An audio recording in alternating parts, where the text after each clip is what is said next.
Europe 1, 7h12, Thomas Soto. Et on retrouve Nicolas Barré, directeur de la rédaction des Échos. Bonjour Nicolas. Bonjour Thomas. Alors là, c'est le monde à l'envers, puisque vous nous dites ce matin que la première ministre britannique conservatrice, Theresa May, ressuscite la politique industrielle façon 70s, façon années 70. Oui, si vous voulez, avant le Brexit, les conservateurs britanniques donnaient des leçons de libéralisme à la terre entière. Ils nous regardaient de haut dès que l'État osait mettre un tout petit doigt dans l'économie. C'était shocking. Maintenant que le Brexit est là, c'est vive l'État, comme si le fait de se retrouver isolé leur faisait peur à nos amis anglais. Du coup, Theresa May, que Marine Le Pen adore citer d'ailleurs en exemple, ne jure plus que par le colbertisme économique, les protections, les frontières. On croyait que les Anglais en avaient fini avec les vieilles recettes de politique industrielle.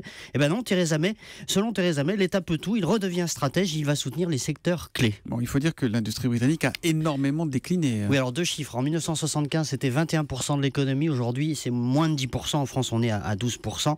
L'industrie britannique a perdu beaucoup de compétitivité.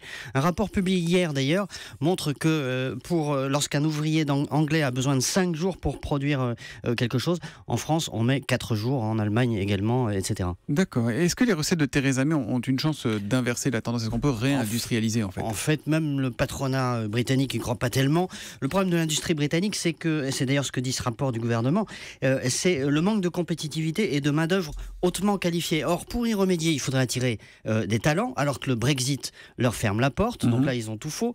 Le Brexit va aussi compliquer la vie de l'industrie britannique en limitant l'accès au marché étranger, puisque les accords de libre-échange vont tous sauter. Il faudra des mois et peut-être beaucoup plus pour en renégocier d'autres, qui seront même sans doute moins favorables. Donc là encore, ils ont tout faux.